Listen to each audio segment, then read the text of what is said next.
I've experienced this the day that I was 1 under going into 18, and you're just holding on for dear life. Just praying. But you can't play that way. You can't. You know? But I was holding on for dear life.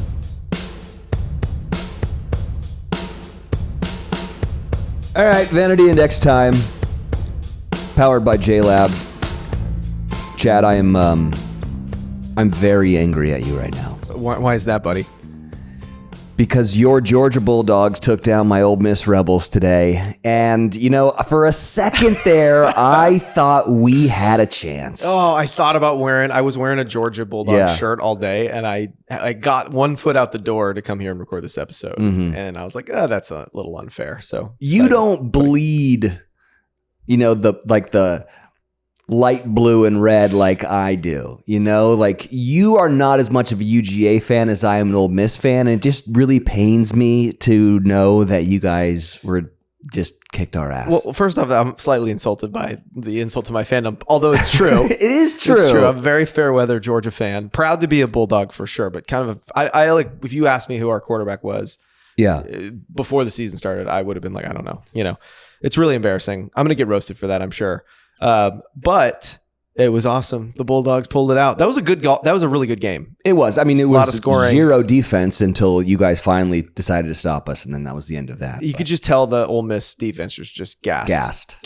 Yeah. I will tell you, I think Ole Miss has the best uniforms in college football. Really? And the uniforms in college football, like I've always been about aesthetics. Yeah. We've talked a lot about curating your golf bag properly and what kind of head covers you can have and things like that. I remember I used to play football when I was since I was a kid. You were a quarterback. I started when I was like 7 years old. Yeah. And when I was in high school, I used to, when you're doodling and you're bored in class, I used to draw uniforms, and I would do the helmet and the pads, and I would color them in with colored pencils. And I had all these classic uniforms because we were the Macintosh Indians. Okay. Or Chiefs. We were the Chiefs. Yeah. Our high school was Macintosh Chiefs. I thought Macintosh was an apple. Well, it was the Chief Macintosh of whatever tribe was local to that region of Georgia that we were in. And I hated our uniforms. It was the old ones were super classy. They kind of looked like Marshall. We were green, black, and white. And it was like this Kelly green. And I looked at pictures in our, in our athletic department. I don't know, wherever it was, down in the locker room. Yeah. All the old photos of our jerseys were like Kelly green, white helmets, big green M, white slacks. It was just a black face mask. It was sick. And then when I was there, it was like they got silver helmets for some reason, but no logo on the side. It was it felt like, was it a budget thing? I don't know, but I hated our uniforms. So I got really obsessed with football uniforms. I used to draw all these variations and stuff. And I will say that the NFL is horrible at uniforms. College football crushes it. There's so many elite college football uniforms. I would say maybe the Packers do it right in the NFL, keep it classy. I kind of like the Rams, kind of light gray uniforms too. Those are pretty sick. But all the kind of modern hyperflex, whatever, it's it all feels italicized and embossed. I hate it. It's all a graphic design nightmare. College football, Ole Miss, classy. And they look great today against the Dogs. I think the best uniforms are always the throwbacks. The Buccaneers throwbacks, you're always why are incredible. These just always your jerseys? This makes no sense. The old logo is so much better than the new one. The center that's the Buccaneer about to snap the football. So good. Well, no, that's the Patriots. It's the Patriots old one. I'm talking about the Buccaneer with a knife in his teeth. Yes, that's awesome. Why did we get rid of that guy? That's so true. And that's why I think you like the Ole Miss jerseys, is because the powder blue is our throwbacks. Oh yeah, it looks so good. But even the navies look great, with the stripes on the shoulders. There's so many. I mean, but even a color comp Alabama. I hate Alabama as a Georgia fan. Same. Half Georgia fan. I don't know, whatever you're considering. Those uniforms look great. That crimson and silver look awesome. Tennessee, I hate Tennessee. Hate those colors. Same. But man, it looks great. Do you think so? It's just classic. I mean, Auburn has a really sharp look. Texas looks great. You like burnt orange? I like the white and burnt orange. Yeah. I think it really pops. But then you got, Michigan looks awesome. With the Wolverine on the top. I mean, we got some great logos in college football. Do you have any UGA golf memorabilia? You don't have a head cover, and did you play there? No, God no. Oh. I was there when I was there. I graduated in 2008. Okay. So the 04 to 08 team, I think, was 3-time national champs.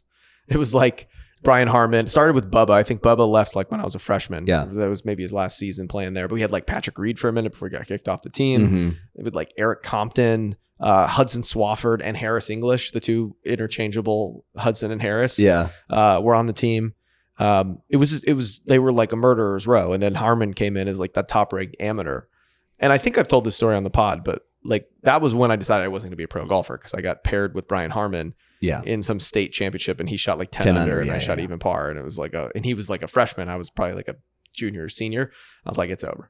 But how do you feel about rocking like your alma mater golf shirt? Listen, I mean, I'm like, I think part of my poor fandom is that I'm a military brat. So I don't really have roots anywhere. I was born in Japan. Every 2 years as a kid, we'd move somewhere else. So Georgia was the longest I'd lived anywhere until LA now, which I've been here for 10 years. But I did high school in Georgia, and I had 4 years obviously in college. I think if I'd have stayed in Atlanta and like kept a part of the scene and like gone to games and gotten season tickets, then I'd probably be more of a diehard fan. So like, and definitely I think rocking a Georgia Bulldog head cover, you'd have to find a cool vintagey one. The normal ones you can buy in the like student center and stuff, they're hideous. They're so ugly. Yeah. But I have I worked at the Georgia golf course when I was in college there, and I worked at the range. I was kind of a cart boy. I used to regrip my clubs like in our little regripping center in the back, and just like taught everyone how to do it. And yeah, it was always like the who's and the haves and have-nots, because we were up on the top of the range, and the golf team had this insane facility at the bottom of the range. They always had like real grass. It was super nice down there. But I loved it. That golf course is tough. Like the Georgia golf course is a real, I think it's Robert Chen Jones Jr. maybe. It's a real tough, long golf course. Well, speaking of Georgia golf courses, is Georgia a place that you can play year round?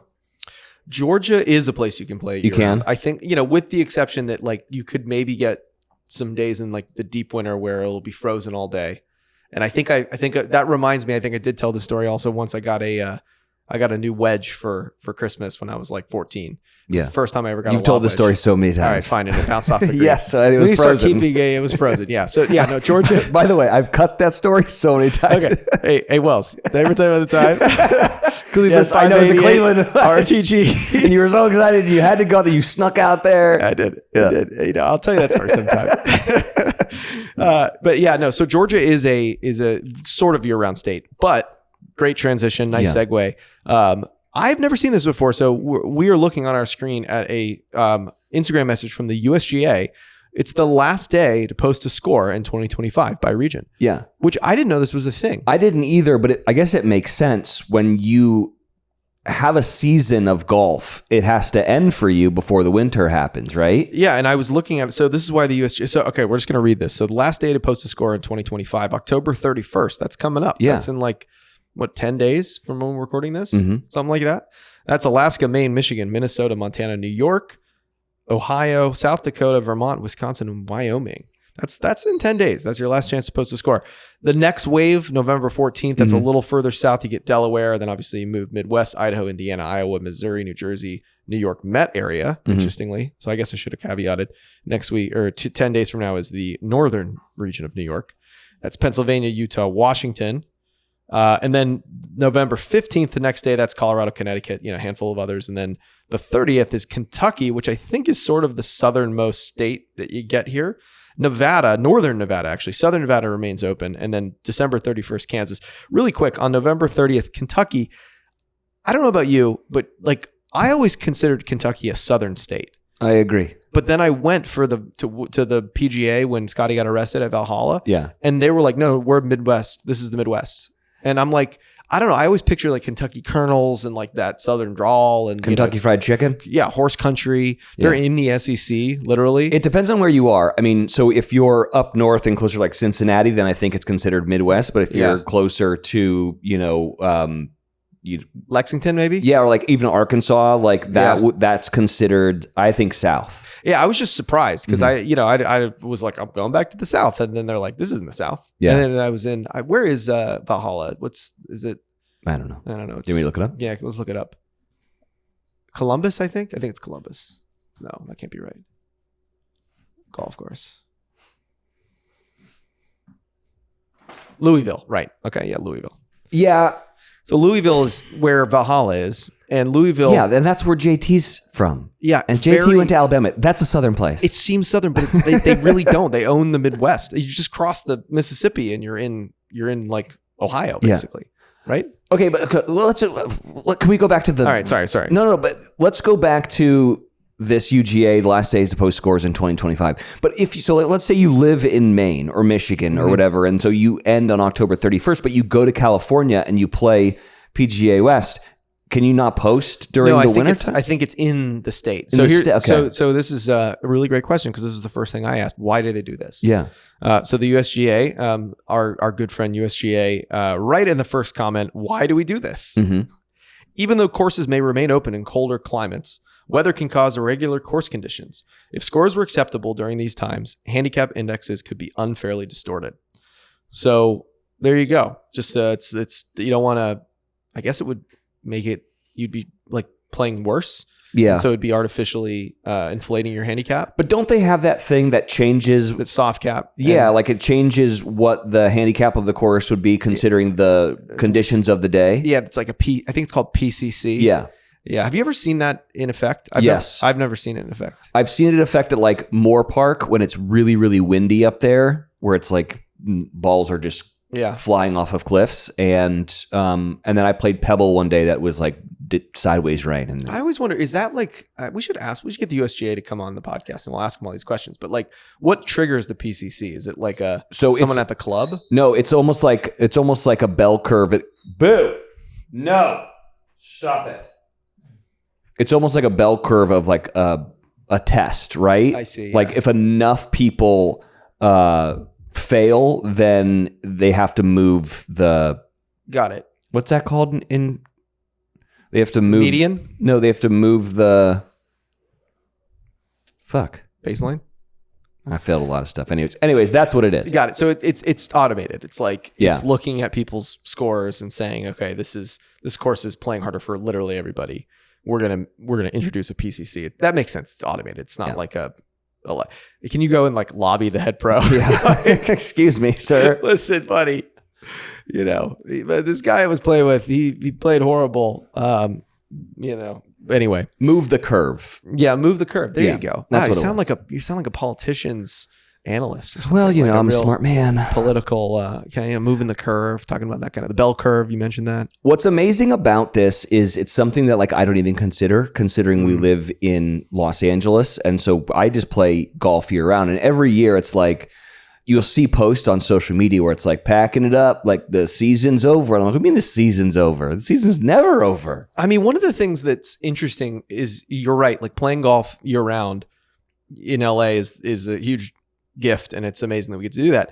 But like I've watched my scores always get better in the summer. Mm-hmm. Like it's for whatever it is, like you're playing later, more golf, it's warmer. I don't know. But like, even though it's more muted, like I definitely see a summer effect. Like over the years, if you look at my last like 4 years, my lowest index has always been late summer.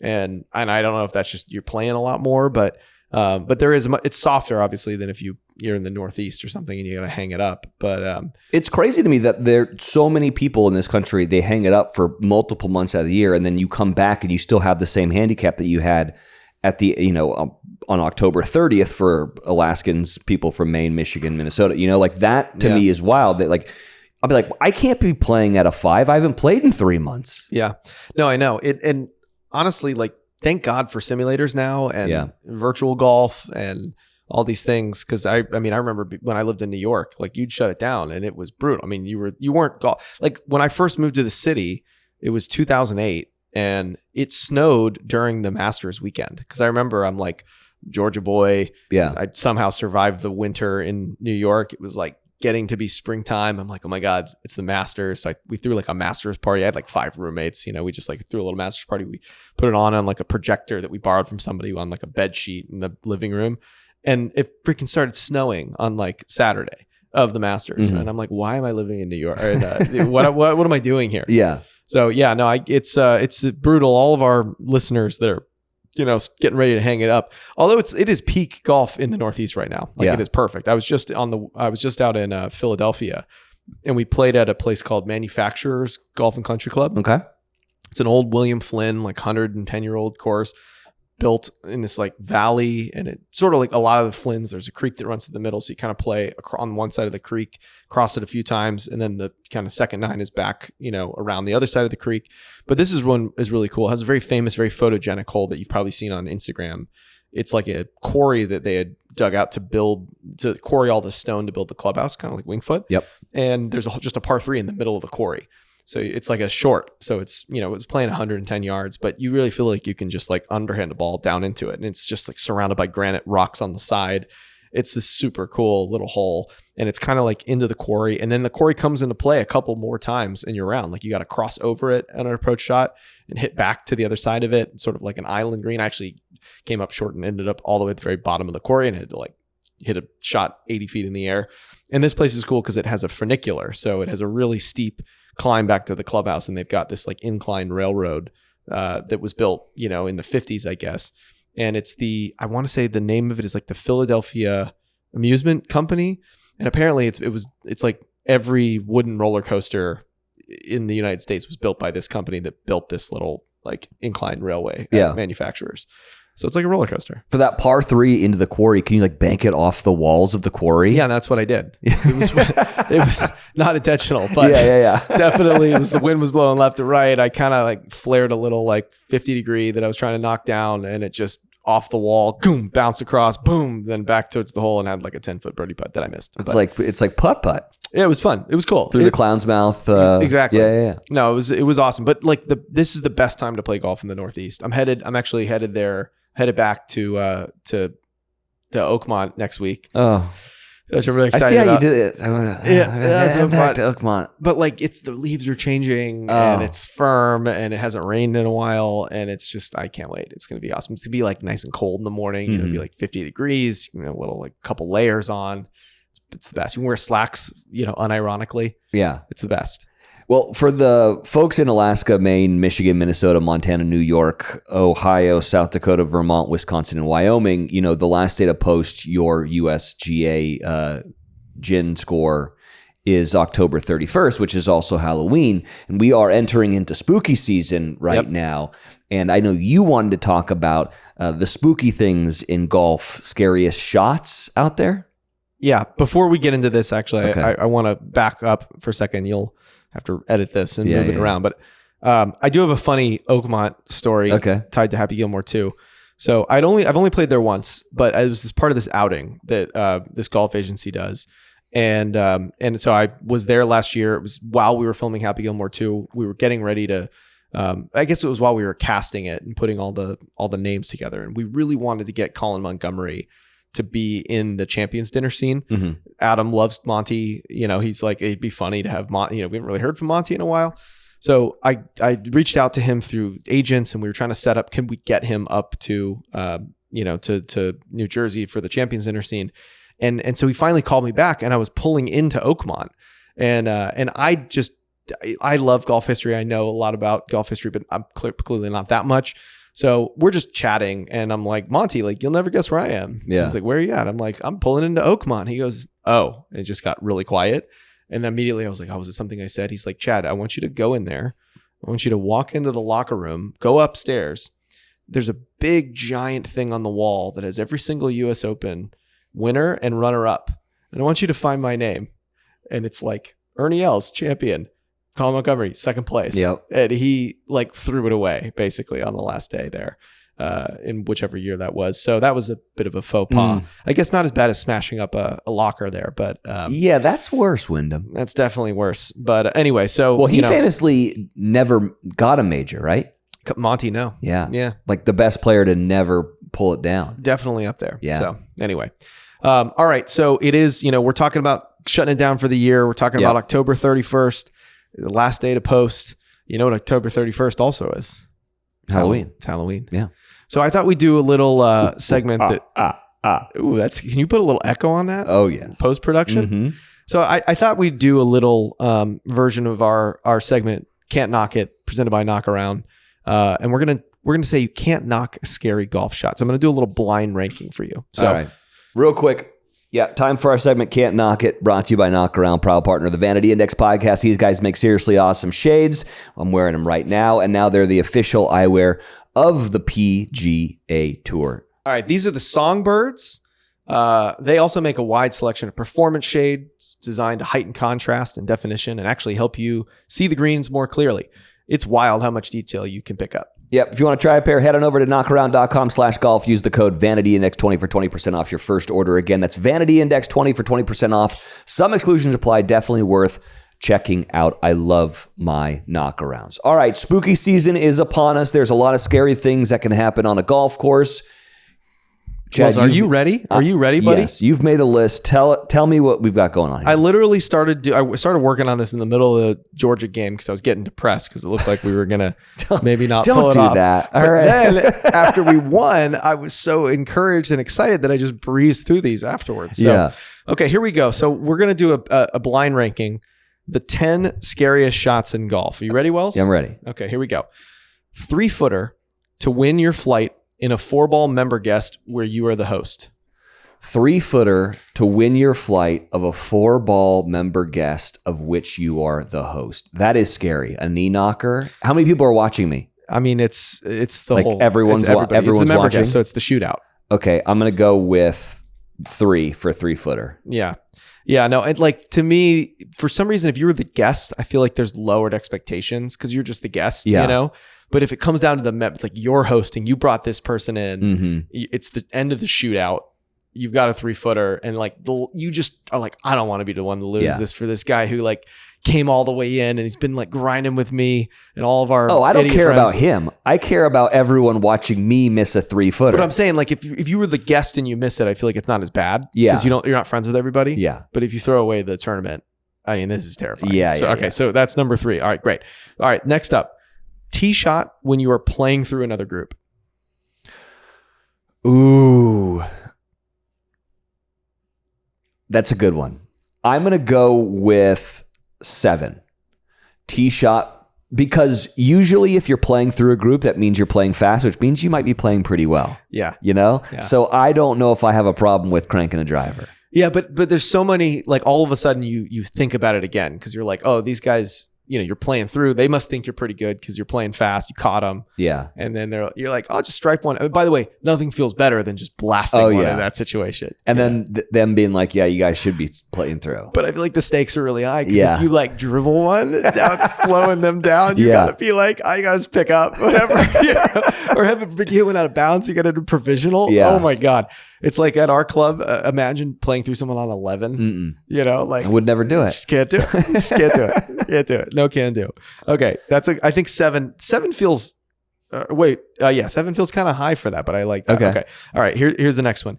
50-yard bunker shot on the 18th hole with the all glass clubhouse behind the green. Oh, okay. That makes it much scarier. And assume that this clubhouse has like a patio and it's like lunchtime and there's lots of members out there, small children, facing you sideways. Their temples are exposed. Yeah. Okay.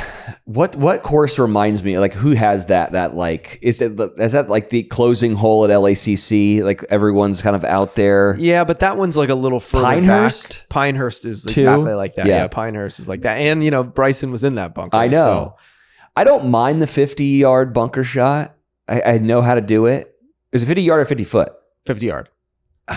I'm gonna go with 5 there. Okay, that's a good one. Yeah.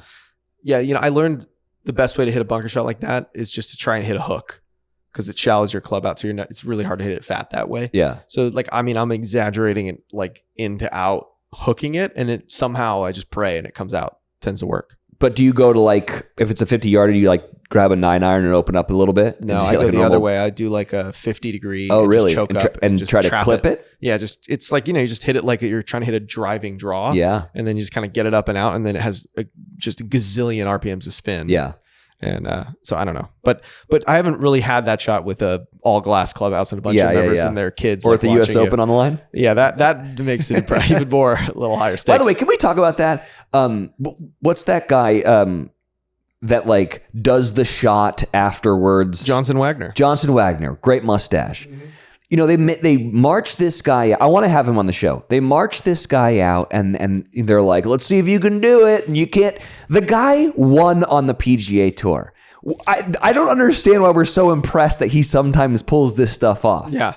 I think that like people just think that he's just like some guy. Yeah. The guy won on the PGA Tour. Yeah. You know? Yeah. Well, he famously had like the chipping yips recently and was like doing that at the Masters. Chipping yips. And it was, I don't know. Johnson's the only person who can pull it off because he's so self-effacing and like just plays this goofball character. Like he's like the Josh Hartnett of golf commentators. Okay. He can laugh at his own jokes. Yeah. It's like Josh Hartnett in like the Jump Street movies. Okay. Just like a big lovable lunk with your big iconic facial hair, and he's gonna laugh at laugh at himself. I love Johnson. I agree. We should have him on the show. We could make that happen. Yeah, that's easy. Might be seeing him later in November. Oh, so, yeah? Yeah, we'll see. Skins game. All right, here we go. The next one. Any tee shot on a tee box that is too shallow, i.e. not deep. This might be personal to me. I don't know what this means. Okay, so there's a course that is in LA called Braemar Country Club. I think they've actually renamed it. But the first tee is like up against a wall. Yes, because it's like I know exactly what you're talking about. It's like just, they don't have a lot of space there.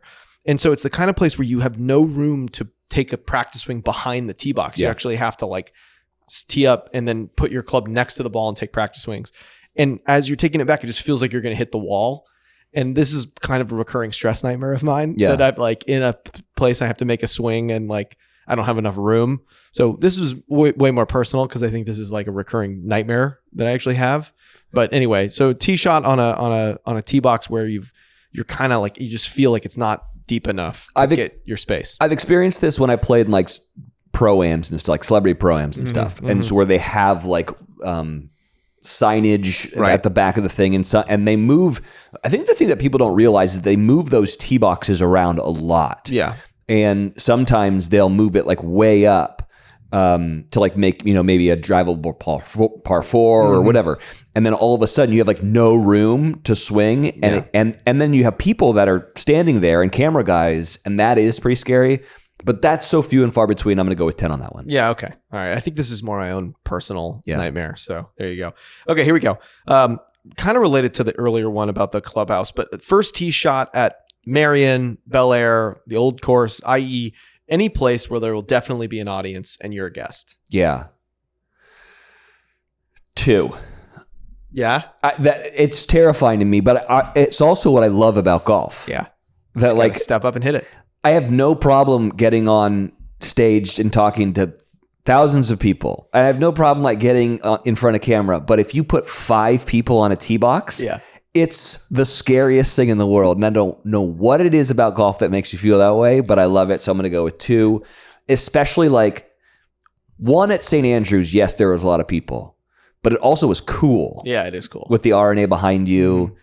I didn't love it so much at Wingfoot because there's a lot of people there and I couldn't hit a driver beforehand. I'm going to go with 2. All right. That's a good answer. Yeah.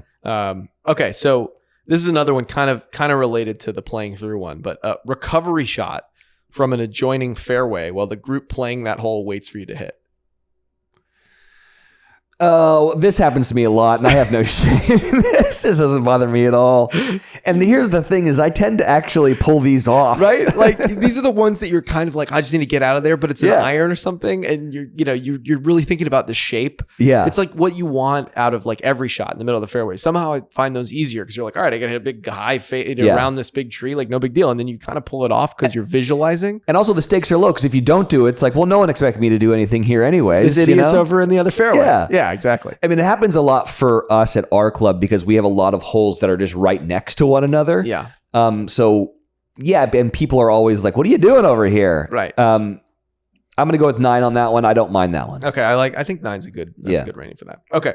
So this one I have to give you a little bit of like, you can make this your own version of a hole because this is very specific to me, but chipping from pin high right at the green on number 2 at Talking Stick in Scottsdale. Well, I've never played there. I don't care. I'm just going to describe to you the hole. Okay. This is the most terrifying hole in the entire world, in my opinion. It is a par 5 Core Crenshaw course. Okay. It is dead flat, and there's one bunker, and it's short right of the green. The hole is on the boundary. It's a short par 5. It's like, I think maybe it's about 500 yards. Maybe it plays slightly shorter. And the entire left side of the fairway is the boundary of the course. The course has been elevated maybe about 10 feet. So it's just scrub and wilderness, but it's out of bounds. And the left side of the fairway rolls off. It's like a 10-foot little roll off. So anything that rolls off the left side of the fairway is literally out of bounds. There's no rough. It just rolls out of bounds. And the way that the hole is set up, it's super, super, super wide all the way up. As you get closer and closer to the green putting surface is literally up to the edge of the out of bounds marker. Oh, okay. And you can putt it out of bounds. It's the only hole I've ever played where you can actually putt it out of bounds. Have you seen someone do it? I've done it. Okay. It's like twice. Okay. It's terrifying. And it's like you get up there, and what makes the hole so genius is you can just blast a driver to the right. You got a 200-yard wide fairway. You're going to have like 200 yards in, 220. And if you're a little scared of the OB, you're like, whatever, I'm just going to bash it up to the right anyway. Still have a million miles to the right.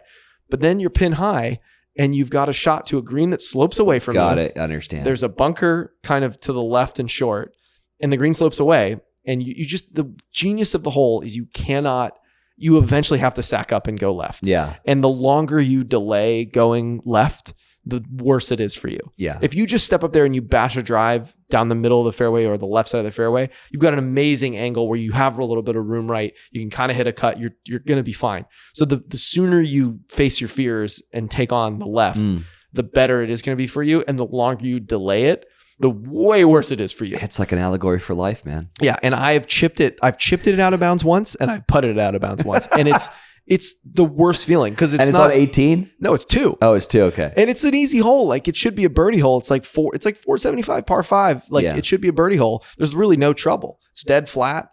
It is so genius. And the fact that it's not like a water hazard, it's out of bounds. It's 2 strokes. And you got to go back and hit the shot again. Oh no. Because it's, hit provisional basically. Yeah. So it's just the genius of it to make it like to use the boundary layer and be like, you have to face your fears. And the earlier you do it, really the better off you're going to be. Anyway, so that's my version of like, basically another one I read online on Golf Digest when I was kind of looking these up was like a downhill chip where there's the parking lot like 10 feet behind the green or something where you're like, you go long and you're just gone. It's over. So that was my long-winded way of saying that is the scariest shot in golf to me. Number 2 at Talking Stick, the Udom course. But your version of something like that. All right, I like this one. I think I appreciate this like cool course design. So I think I would appreciate it. But if I did putt out of bounds, I probably would hate it. I'm going to give this one a 6. Okay, yeah, that's a good one.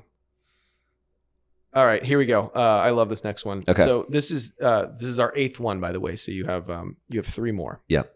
I got 1, 4, and 8. Yes. The final approach shot from the middle of the fairway on the 18th hole of you trying to close out a career round. Okay. So I'm going to set the stage for you, kind of knowing your game. You're sitting in the middle of the fairway. You've gotten off the tee. You've hit a great drive. Okay. You're on the last hole at our club. You've got 151 yards. Low. Well, it's a good drive. And you are 2 under par. Ooh. So you are you're 3 under par. Okay. So wait, no, it's par 70. Sorry. Yeah. You're 2 under par. Okay. So you literally just get up and down. You shoot 68. Yeah. Have you ever shot in the 60s? No, I've only broken par 1 time in my life. Okay. So there you go. So you're just 1 under par. So you'd be in the 60s and you'd be under par. Okay. Again. Number 1. Okay. That's terrifying. I've experienced this the day that I was 1 under going into 18, and you're just holding on for dear life. Just praying. But you can't play that way. You can't. I was holding on for dear life. It's like, how can I get this up and down? Because you've made, especially if it's at your home club. Yeah. It's like you've made par on that hole a gazillion times. You know exactly how to do it. I've done something that a lot of people have never done. I have parred every single hole in a round once. Which is like 18 straight pars. Statistically speaking, it's so much harder to do than like shooting under par. Or something. Yeah. Because usually you'll get a couple bogeys or whatever, a couple birdies. My best round ever is 1 under, and then my second best round is straight 18 pars. Straight pars. Yeah. Where was that? It was at Moore Park. Oh, cool. Yeah. Well, that's a hard course to make a lot of pars. Yeah, but we didn't go to Creekside. It wasn't. Okay. Do you know that that's like the hard side? Yeah. But still, there's a lot of trouble there. You know, it's not like it's just wide open. Like I could see doing that at a place like you ever play Brookside in Pasadena? Brookside's like it's a count. I think it's a city-owned course. I think it's a muni, but it's a really good one. They have a lot of like SCGA tournaments there. That's like hard, but also like you really would have a hard time losing a ball. And you know, it's a muni, so it's kind of flat. I could see doing it up there, but Moore Park, that's damn good. Well, so, you know, congrats. pretty. All right, so that's number 1. Yep. All right, so you have 2 more left. Yep, I got 4 and I got 8. Okay. This one, I'm going to try and, you know, throw our bone out for our higher indexed listeners. So this is just forced carry over water.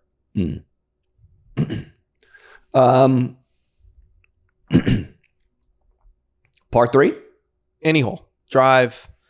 Like you just, there's whatever it is, you're going to have to hit whatever, you know, call it 75% of whatever you got out of the club to get it over. Okay. I'm at 8. Yeah. I thought so. It doesn't bother me, but like, I get it. I don't like it. You know, like a great question is like 16 at Cypress, which is a forced carry over water, but it's 230 yards over water with, you know, the Pacific winds ripping hard right to left.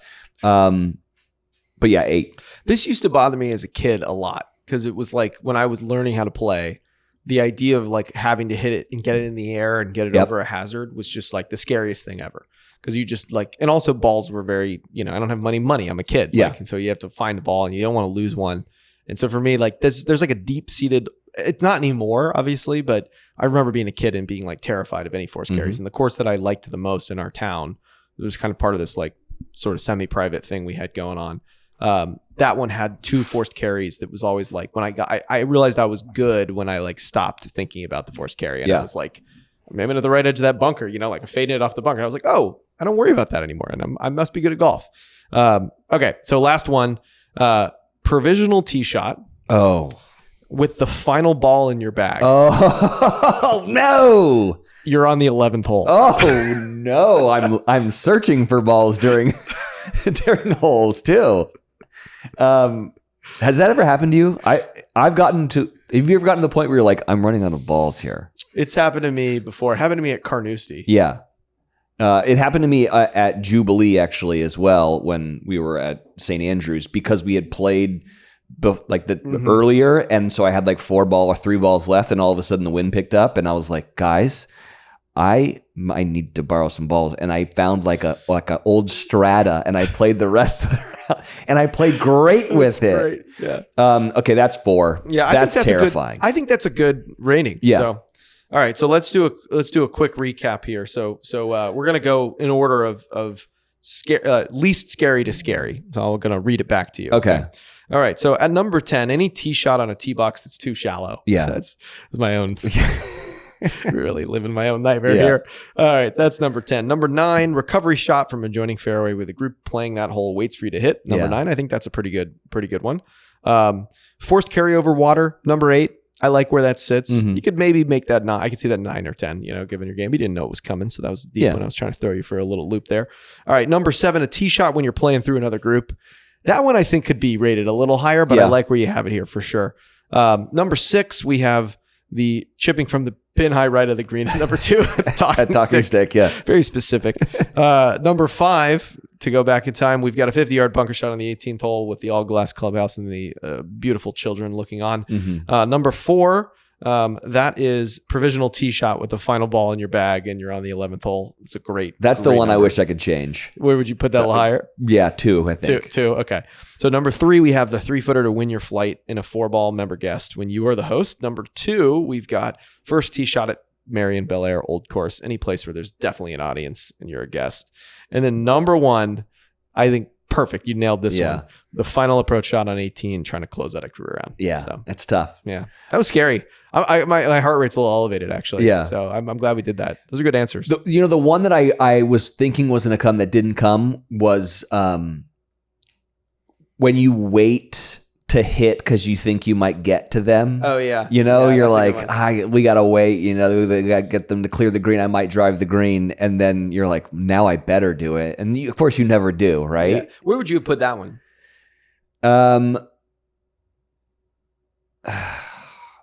It depends on who I'm playing with. Like if I'm trying to impress them, then it's higher. If it's like my boys, I don't care. I think that's, I mean, I get that one. I thought Yeah. I wasn't that scary because it's sort of like sticks kind of low, like whatever. You don't want to be a jerk and like busting onto the green and hit into somebody. Yeah. And whatever, you kind of hit it thin and now you got a 60-yard shot. Like who cares, you know, but that was fun. Any other ones that you were missing? Any other scary things stand out in your head? The only thing that it's so specific though, but like whenever I've played it, you've done it too, but like when people are filming you on TV, that is the most scary thing in the world. And then the other one is that it's the shot after you've hit a shank. That's number one. Yeah. Because you're just like, I'm going to hit a big old hook now because I don't want that to happen again. Yeah. You know? Yeah. No, those are good ones.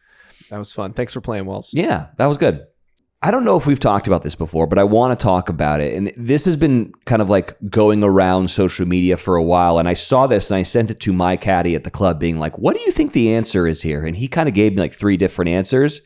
So this is let's vote. When someone says the putt is a ball outside the right edge, what does that mean to you?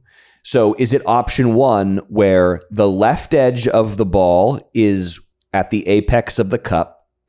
Is it option 2 where the middle of the ball is exactly a ball away from the apex of the cup?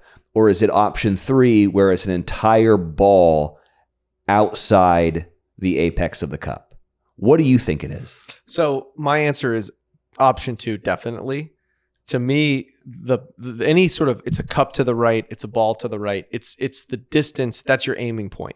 Okay. And so to me, that's the dead center of where I'm trying to aim. So if someone says it's a ball to the right, I visualize how wide a ball is.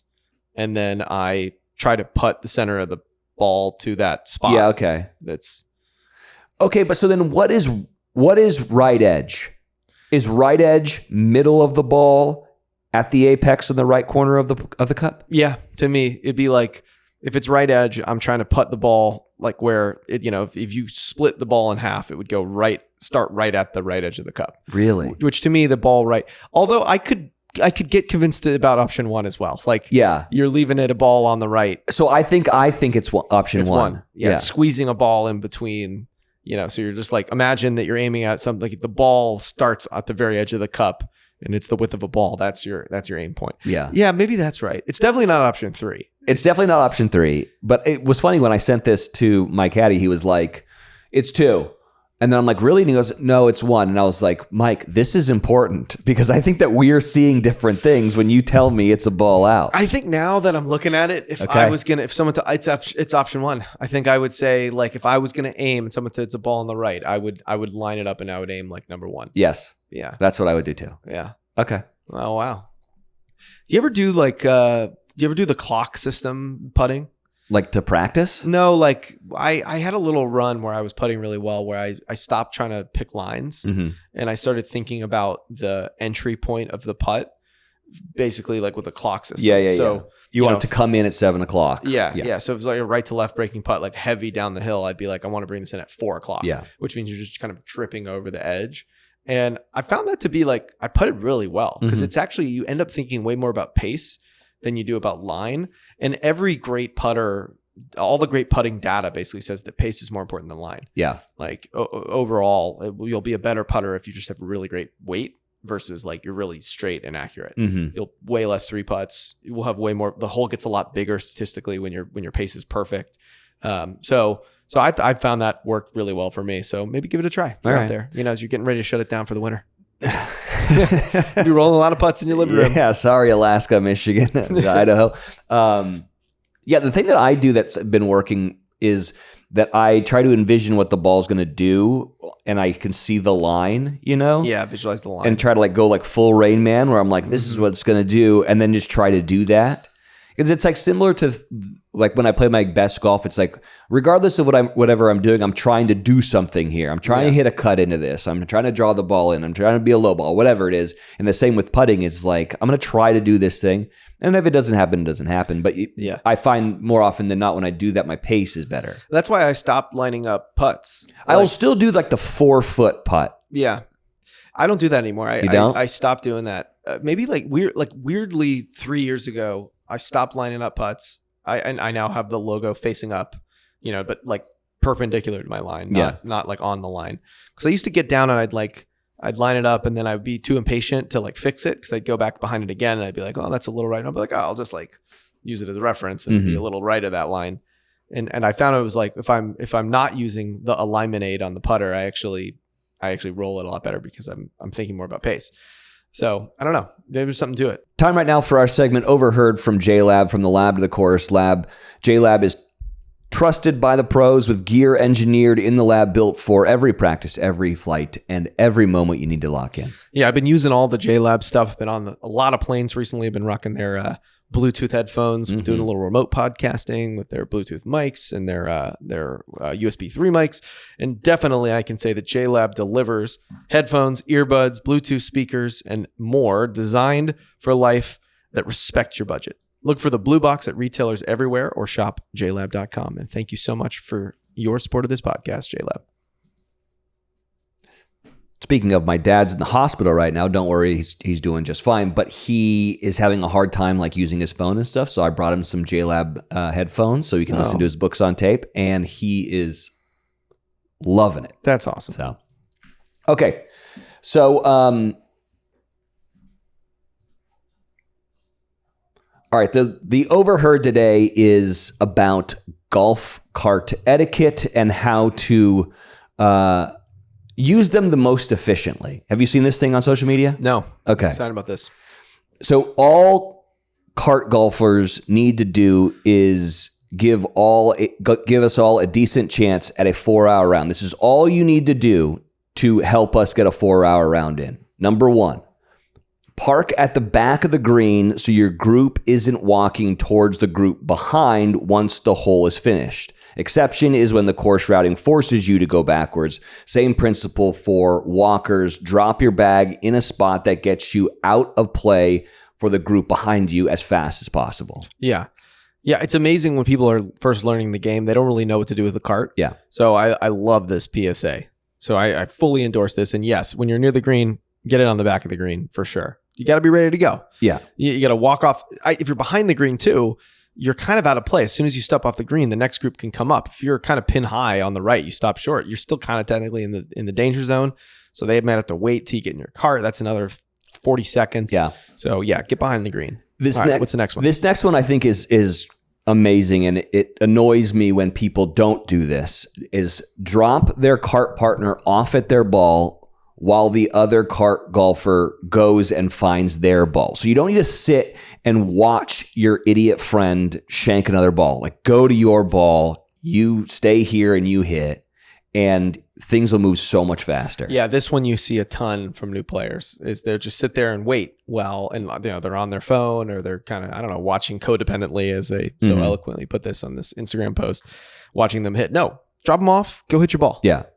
Caveat is if you are kind of like just in front of your playing partner and that would be a distraction, then yeah, you can wait, of course. But like if you are on the way right side and the other guy's way on the left side, drop them off. It's easy. Yeah. And by the way, you're not going to get made fun of or get any weird looks if you are the person who's getting dropped off and you grab a couple clubs. Yeah. You grab your whole, well, don't grab your whole bag. That's that's a casual move, but get like 3, if you're 160 and you hit your 7-iron that far, grab your 7, grab your 6, grab your 8. And then you're going to feel the wind shifts. You don't have to go walk back to the cart. You're kind of there. You feel like you got options. You can play the shot the way you want. Don't be worried about grabbing a few clubs out of the back when you get dropped off with your partner. Bring a lot of weapons. That's right. You need your weapons. If you're the one who got dropped off, take your shot and then walk toward the cart so you can link up quicker. You don't wait for them to come back to you. Oh yeah. Well, I mean, whenever I'm hitting, I'm immediately trying to walk anyway. So yeah, what are you going to stand around like it's an Uber or something and you're waiting for them to come pick you up? Like, that's insane. So those are the kind of like rules for golf. I've got a couple more. There's a second page. Oh, there is? Oh yeah. Oh, okay. Never mind. Then maybe you don't.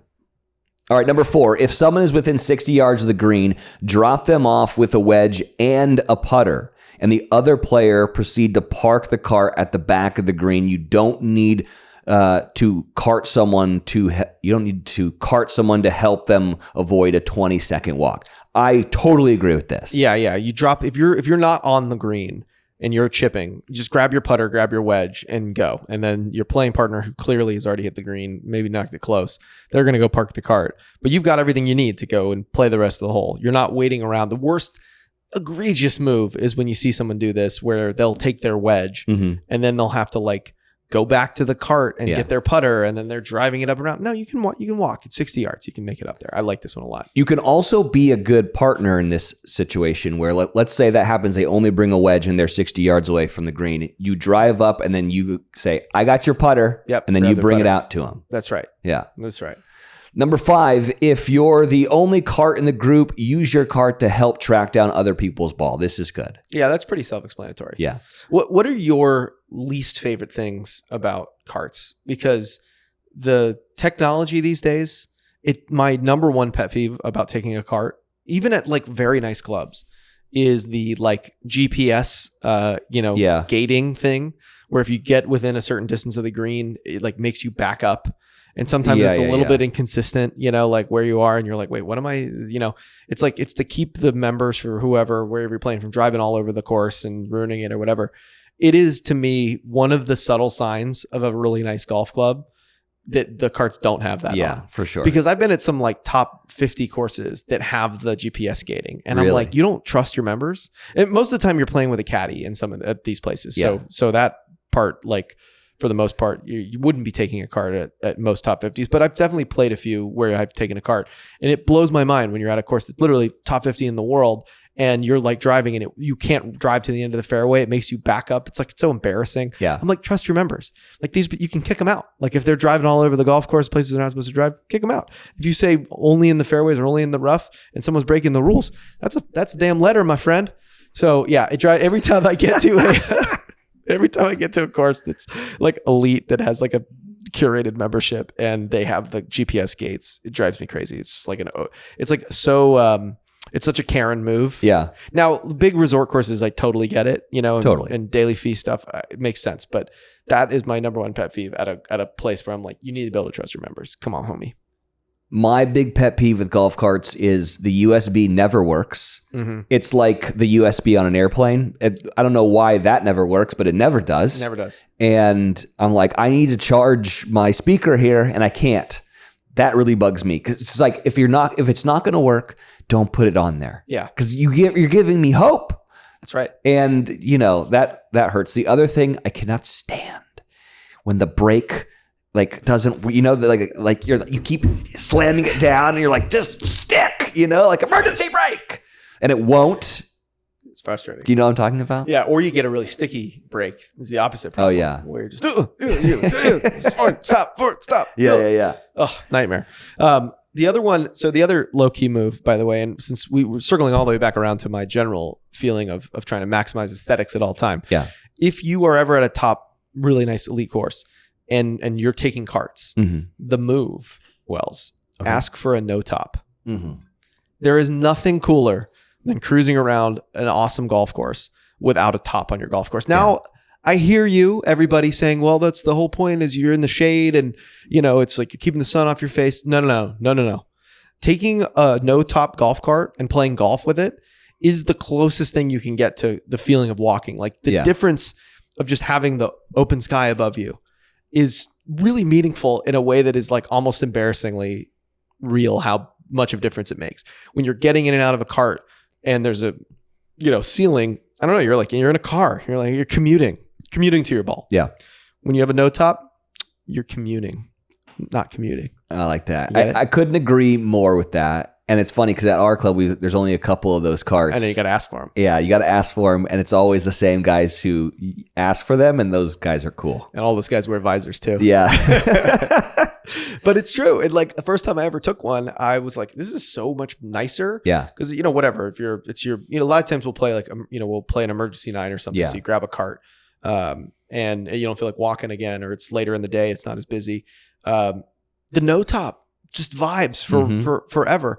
And I've never seen a club that offers carts that has that as the default. Yeah. But most good clubs will have a few of them. Yeah. And it's also interesting because too, which is also sort of a funny thing, is all the carts at PGA Tour events are all no tops.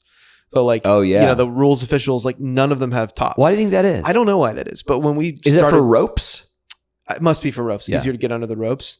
But like, it's also just because it's swaggy. I don't know. Like, if you're gonna come and make a rules official, like official, you're a rules official, you can't pull up with like a roof. Yeah. What are you, moron? Like, what are you gonna sit out the rain? Yeah. Like, you're not really part of the thing.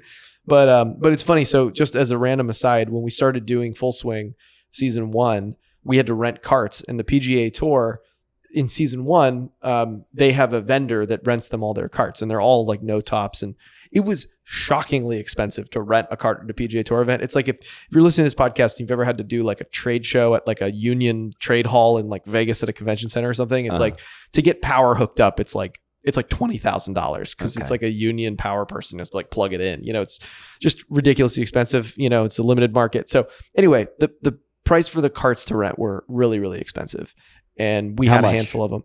I don't know exactly, but I mean, it was 10 grand? Yeah, 10 grand for the week or something, like per cart, like you just go buy one. I know, like really, really expensive, but you're not allowed to bring them out because it's their carts. I know. And they charge them for you and stuff, which is nice.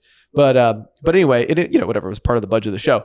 And so then we, I had a cart for a lot of the events, and I was driving around, and I came to realize that I had a cart, but most of the PGA Tour execs didn't have a cart. Wow. So I was giving rides to like PGA Tour execs. Oh, then you were just an Uber out there? Kind of like the Uber, it was awesome. I had our name on it.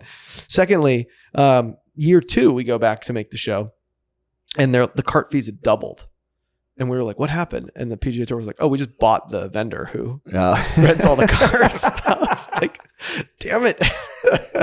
Smart. But good for you. I know. I was like, that actually is really smart. Why are you paying to rent them? Speaking of the cart thing, there's 2 things. One is, when it's cart path only, which is so annoying. But there is like the hack that you always see on social media of like going into martial mode and being like, screw you, I'm going to drive on the grass. Have you ever done martial mode? I like tried once, but I didn't really remember how to do it. So I was just like an idiot, like banging around up top. But I'm mostly like, if it's cart path only, I'll respect it because you're, ideally you're going to tear up the course because it's wet or something. So I'm not worried about that. I will also submit that cart path only is way slower than walking. My God. Like so much slower. You might as well just walk. Oh yeah. Like you're not playing faster at all. So unless it's some course where there's huge walks between holes or something, you're in the desert, or I don't know why it'd be cart path only in the desert, but like it's so much faster just to walk if it's cart path only. 100%. Even 90-degree rule, I feel like sometimes is slower than walking. Well, and then you start finding yourself being like, I want to kind of aim towards the cart path because I don't want to walk, 100 yards across the fairway. Yeah. No, it's the worst when you like push one right, the cart path's on your left. Like, damn it. I got to walk.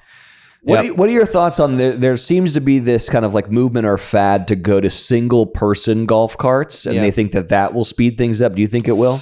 I've never done anything like that. I want to do it. It'd be fun to do like at a resort. Have you never done the motorcycle one? No, that looks really fun. I did it in Mexico. Super fun. Dangerous. Yeah, I bet. Well, because it's also tequila I'm on a motorcycle now. Yeah. And it's not like a normal motorcycle. It's like the motorcycle from Batman. Right. The wheel's like way too large. Huge. Yeah. Super high torque. Yeah. Yeah.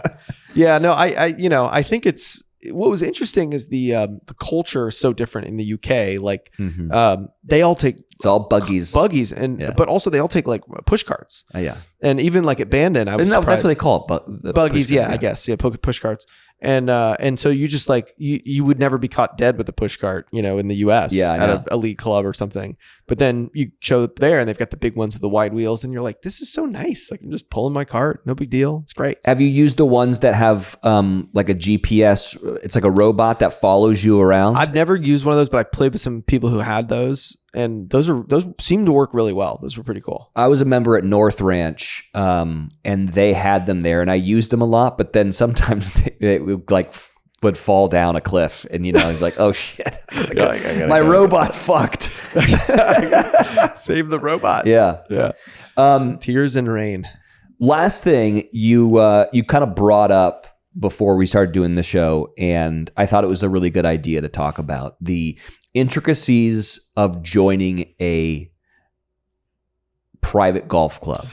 Yes. Yeah. So, we're getting into the fall and, it's sort of like we're shutting things down. And so I was trying to think about like, what can we talk about? There's not a lot of pro golf happening right now until the Skins game, which is, by the way, Black Friday on Amazon Prime. So tune in. That starts at 9 a.m. Before the football. Eastern time, right before the football. Anyway, but one of the questions that that I always wondered was like, what is it like to join a private club? Like, Yeah. how do you join a private club? And I didn't grow up around private clubs, so that was not a thing that I understood. And I'm not. We're going to caveat this and say, so we wanted to spend a little time on the pod talking about the process. And so, like, how do you get it? How do you join one? What's it like? How much does it cost? Generally, like, what do you have to know if you were trying to join a club? And so I'm gonna start and to basically say that there's sort of two categories of private clubs. There's what I would call the private sort of corporate clubs. Yep. Which those, it's not that hard to join. I mean, maybe now there's wait lists and stuff like that, but for the most part, these clubs, you can go there, you can meet the membership director, they'll give you a tour. Back when, pre-COVID, that you could literally get like maybe a year free and, Yep. and then you decide you want to join. I'm not talking about those clubs. I'm talking about kind of equity clubs, top 200. Let's talk about that, the difference between equity and non-equity, because that's a important caveat that I think a lot of people don't know about. Yeah. So there's typically two types of private clubs. Yep. And actually I have some data here, which I thought was kind of interesting. Okay. There's like 16,000 golf courses in the US. And of those, 4,000 of them are private. Okay. So that's a decent number, but less maybe than I thought. I don't know, 4,000 private clubs. Maybe that seems about right. Interestingly, the private club, the economic impact of private clubs. Now, the only data I could find included also like yacht clubs and tennis clubs. Yeah. But it's $32 billion in economic activity. Wow. And so you think about private clubs being these like elite things, that $32 billion of economic activity, but more importantly, it employs 575,000 workers in the US. That is more workers than Marriott employs, more than FedEx employs, more than UPS employs. So the private club thing is a real economic driver and creates a ton of jobs. So that's I'm not trying to like sandbag the thing. Private clubs are great. People should support them, but huge economic driver, tons of job creation. So anyway, so there are two types of clubs. There's what we would consider kind of corporate clubs. Those are typically owned by a giant company. So Troon is one of them. Club Corp is kind of the most well-known. They are memberships typically with large membership rolls where you can pay a monthly fee, you pay a small initiation or dues, and then you become a member, and it's owned by the corporation. So you leave the club, you stop paying dues, that's it. You pay to be there. What we're talking about here is what are called equity clubs, which are traditionally controlled by the members. And so like our club is an equity club. A lot of the, pretty much all the top clubs that you would think of in like the top 100 are equity clubs, which means they were chartered and the clubs are owned and controlled by the members, and the members vote on everything. They run by committee. They vote on the board of directors. Some clubs have presidents or chair people like Augusta or, Seminole or some of these places where you get that job for life essentially and they get imbued with a ton of power and can really make an impact. So if you have a good one, amazing things happen. If you have a bad one, it's really hard to get them out. But other clubs also, they'll do rotating presidents. Our club is like that. It's, you get 1 year term as the president. But the equity clubs, the big distinction is when you buy your membership, you actually, it's an equity stake. So you essentially have shares in the club. And when you leave, you sell that to the incoming member. Some clubs you have to actually go and find the member to buy it. Other clubs will sell it for you. And sometimes it's what you paid. So if you think about like if you join a club and the membership costs $100,000, but golf booms and the memberships are now selling for $225, you're going to get more than your money back. Yeah. But usually you can sell it back for like 50% or 40% of what the cost is. So if it was $100,000, you'll probably get $50,000 back when you leave. Right. Because a lot of that goes to capital improvements and things like that at the club. And I think also to discourage holding them like securities, or equities in a traditional sense. Like you're not joining the club to make money. Yeah, exactly. You're joining to add to the club. But the idea that you will, when you age out of the game or you move or something, there is value that comes back. You Absolutely. can sell your membership to another member. So those are the clubs that we're talking about. And also as a sort of result of the club ownership being the members, those clubs tend to be more selective. And you can't just call the membership department and get a tour and write a check. Yeah. You have to be invited. So then that becomes, what does that process look like? So I can tell you from my experience, and Wells and I are both members of the same club, but you had to have 2 sponsors. Yep. And then you had to have 3 additional letter writers. Yep. And so that's 5 people that are members of the club in good standing. that are essentially willing to vouch for you, to the end. And one of the rules was, at least at our club, was every one of the letter writers had to have known you for at least a year. Yep. But like more than that, so this is really just trying to discourage people who, show up in town, they're a crypto millionaire and they're like, I want to join this club. I'm throwing money around. And I took 5 members out to my, bought them a bunch of bottles had a great night in Vegas on my private jet. And now they're going to sponsor me. It's like, they will ask you, how long have you known this person? And if it's not a year, and ideally that's like maybe one of the 5 is just a year. Most of them, it's like you want people who have known them for a long time, because you really like know their family and their kids and have them over for dinner and stuff. Like that's an important thing of like, you socialize with these people on a regular basis. Yep. So it's a vetting process that at the time is a pain in the ass. Yep. But at the end of it, you're like, I'm glad that they did this, because it does keep the membership, the cream rises to the top, is I guess what I'm trying to say. Yeah. And it's also one of these things that you can't, it's like, it's so interesting initiating the process as a prospective member, because for me, at least, I had moved to LA and I didn't know a ton of people. Same. And so it took me almost 3 years to join our club, 2.5 years, because I just had to get to know people. And it wasn't like I was being invited out there regularly, because I didn't know anybody there. But I asked a mutual friend who I knew who was a member there. I didn't know them directly, but I had a friend make an introduction and just said, hey, I'm looking to join. Can I just get in the mix, kind of thing. And so this person did it the right way. They took the time, they slowed down, they brought me out as a guest, they introduced me to people. We'd have days where we'd play and they'd assemble rounds where it's like, I meet this person, they might be a letter writer. And then I came to find out I knew a couple of other people, maybe from before. I didn't realize they were already members. And the whole process it takes a long time, because you really get one shot. That's the other thing. A lot of these clubs, like when you go up for membership, it takes one member to basically give you a thumbs down and you're gone. Like you're not getting in. Blackball. And you're blackballed pretty much forever. Yeah. And so, and they do that obviously to keep it really exclusive, and they want the 5 people and the 2 sponsors, they want those sponsors to basically be like, look, I'm staking my reputation on this person being a good fit.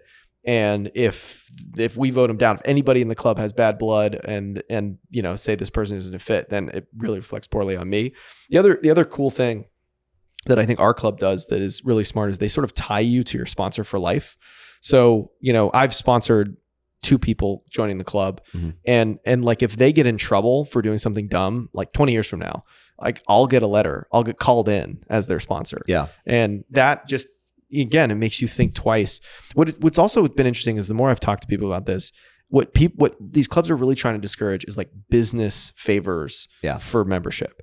Like you are a salesperson and you do very well and you have a bunch of clients and you are entertaining them for golf, and they're like, I'd love to join. And your primary relationship is they're your client. That is like a no-go. And they really, really want to discourage people sort of trading the club for business favors. And so one of the things, at least in our application, was literally like, you cannot have a professional like client relationship with anybody that you sponsor.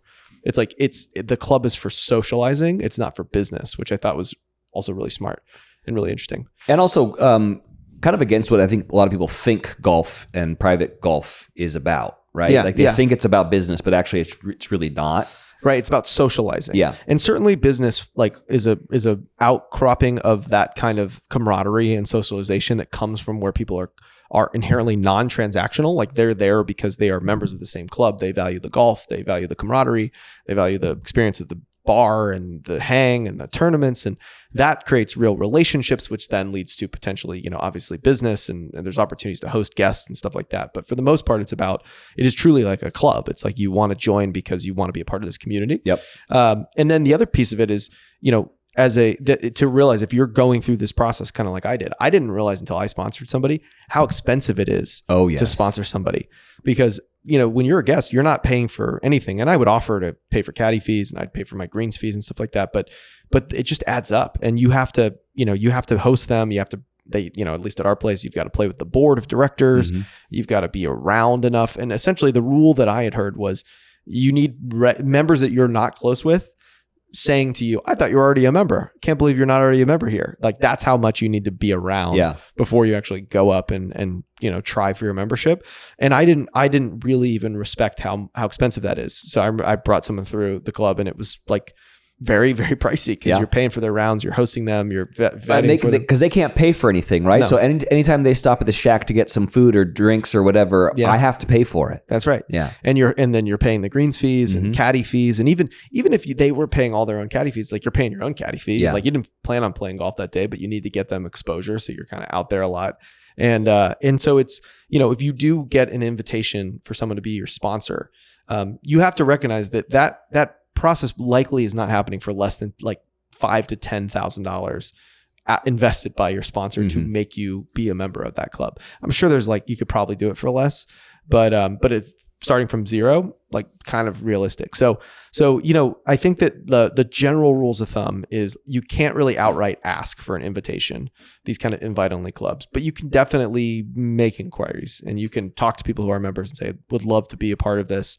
A really common inroad is a member guest. So if you play as a regular and a member guest, that's a pretty good signal that maybe you're on the path and you might want to bring up to the person who keeps hosting you, would love to be a member here. But member guests are a great way to kind of get introduced to the club.